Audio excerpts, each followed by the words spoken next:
Queridos amigos, sejam bem-vindos a mais um vídeo no canal Poptopia. Eu sou Daniel e no vídeo de hoje teremos dose dupla. Sim, vamos falar de não uma, mas duas edições da série dos X-Men número 36 e 37, o tortuoso caminho do X, com seus altos e baixos. Mais detalhes depois da vinheta.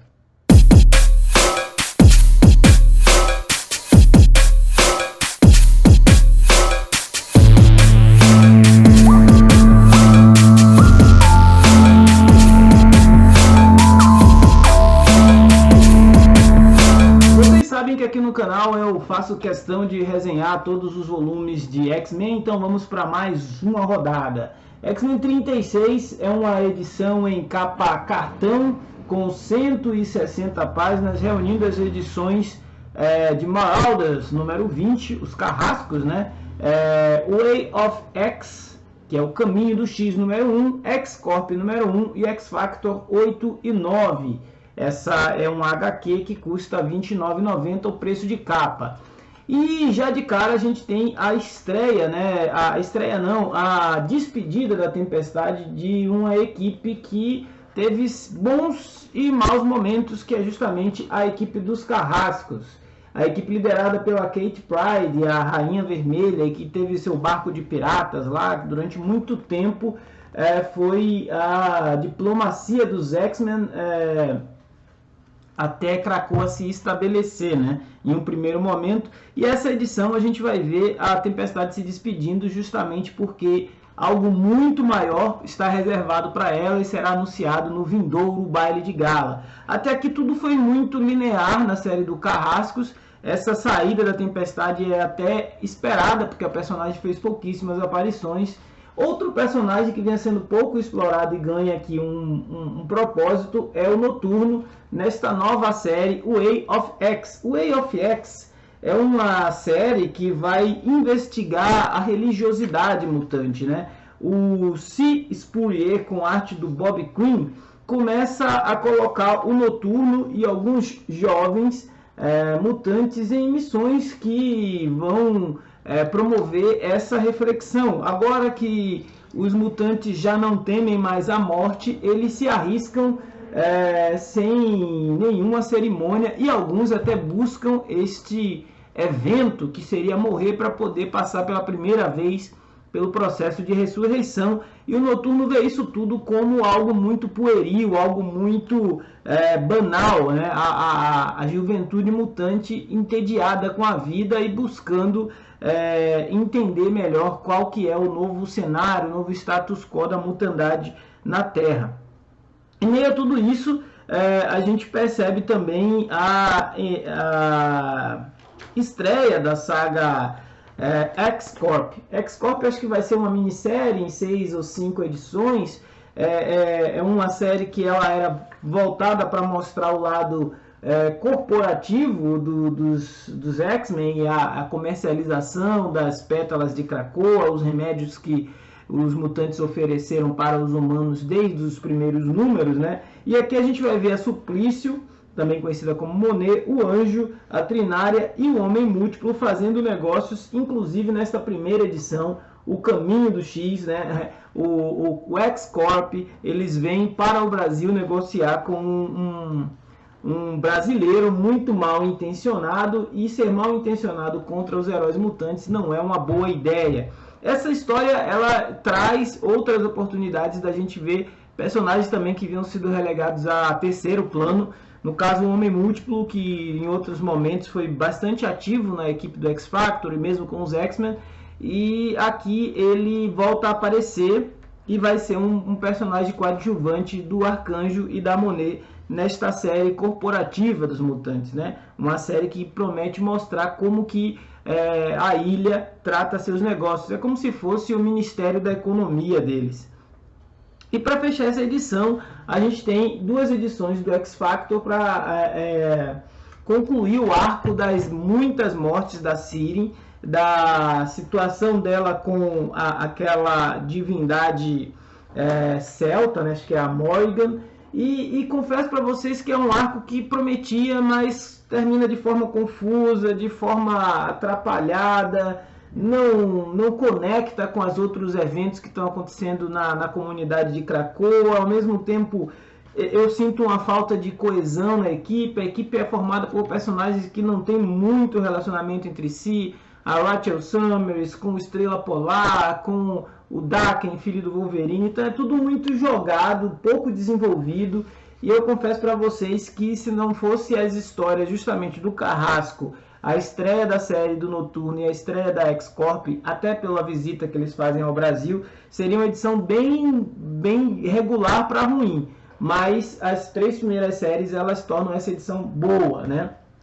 O que ocorre aí já no número 37? No número 37, a gente já tem uma quantidade menor de páginas. A Panini resolveu colocar aqui apenas 130 páginas.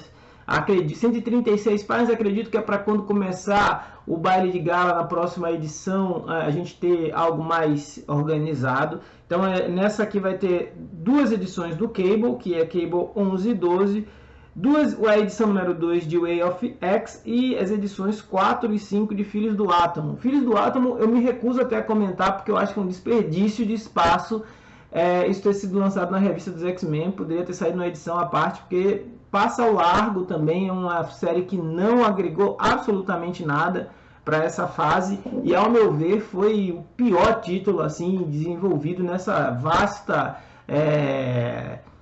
salada que tem sido a franquia X desde essa fase do Jonathan Hickman, né? Começou algo muito enxuto, muito pontual, mas está esticando demais e talvez isso perca a linha. O que a gente tem de relevante nessas 2 histórias do Cable? Eu estou sendo muito assertivo para o vídeo não ficar longo. A gente tem o retorno do velho Cable, do Cable Sênior, e a volta do jovem Cable para o futuro. Ou seja, o jovem Cable, ele cumpriu a sua missão, ele está voltando para o futuro.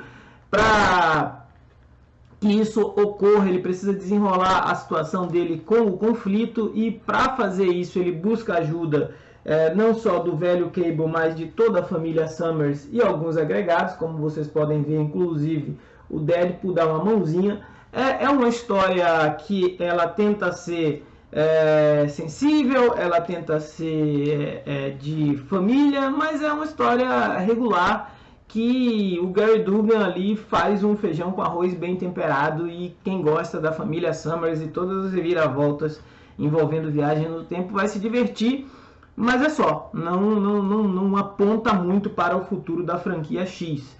Já em Way of X, ou Caminho do X número 2, o Noturno segue a sua investigação sobre a fé, sobre a morte, sobre a vida dos mutantes em Krakoa, e agora ele se depara com o retorno de um velho e problemático conhecido amigo e inimigo dos mutantes. Eu estou falando do filho do Professor Xavier, o Legião.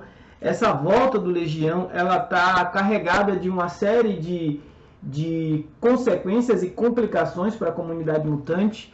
O Legião ele vinha sendo utilizado pela Orcs, e essa utilização dele pela Orcs aponta para uma capacidade de conhecimento que os inimigos dos X-Men têm, e até então estava desconhecido. Mas é só as primeiras edições, a gente ainda está muito no comecinho da série. É uma série que promete bastante, mas os diálogos do Legião com o Noturno e os demais personagens que aparecem nessa série, eles já sobem um pouquinho o tom, né? O C. Spurrier é o roteirista, ele já consegue dar uma característica mais, não só de urgência, de relevância, mas tornar tudo mais interessante nessa trama, que inclusive uma parte delas passa dentro da cabeça do Legião. E dentro da cabeça do Legião, meu amigo, onde as inúmeras identidades deles sempre estão brigando entre si, tudo pode acontecer. As 2 edições dedicadas aos Filhos do Átomo são só para fechar essa série e deixar claro que eles não são mutantes, não têm poderes,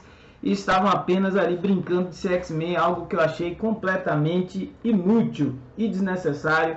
Então, ao meu ver, a Panini poderia ter lançado isso em uma edição especial, e quem quisesse comprar poderia ter comprado, e a gente teria mais material de X-Men já adiantado. Capas alternativas muito mais interessantes do que aquelas que a Panini escolhe, né? Eu tenho a impressão de que a Panini fala assim: vou escolher as piores capas, e aí coloca as melhores como capas alternativas aqui no fundo. Chegamos então às 37 edições desta longeva fase aí dos X-Men, sob a tutela de Jonathan Hickman. Estamos encaminhando para o baile de gala, que já deve começar na edição número 38. Começando o baile de gala, a gente já fica de olho no que vem na sequência, que é o julgamento do Magneto e depois Inferno. E aí a gente encerra esse ciclo comandado pelo Hickman. E então eu pretendo fazer um balanço. Essas duas edições é aquele tipo de edição que você continua e lê para entender o que está por vir, mas foi mais um daqueles episódios onde você fica pensando assim, nossa, o mix realmente às vezes não é vantajoso para o leitor, porque se vocês forem ver o aproveitamento aqui de 10 histórias, 5 são muito boas e 4 são completamente assim, na minha humilde opinião, dispensáveis. Então, talvez se a franquia dos X-Men fosse um pouco mais enxuta, focando ali em títulos mais pontuais, a gente tivesse não só um aproveitamento melhor, mas uma experiência narrativa mais rica. Dito isto, eu encerro esse vídeo falando que falar de gibi é sempre bom. Se não for inscrito, se inscreva. Vou deixar o link para o grupo do WhatsApp na descrição e o link para a Amazon também, caso você queira comprar os seus gibis. Forte abraço e até a próxima!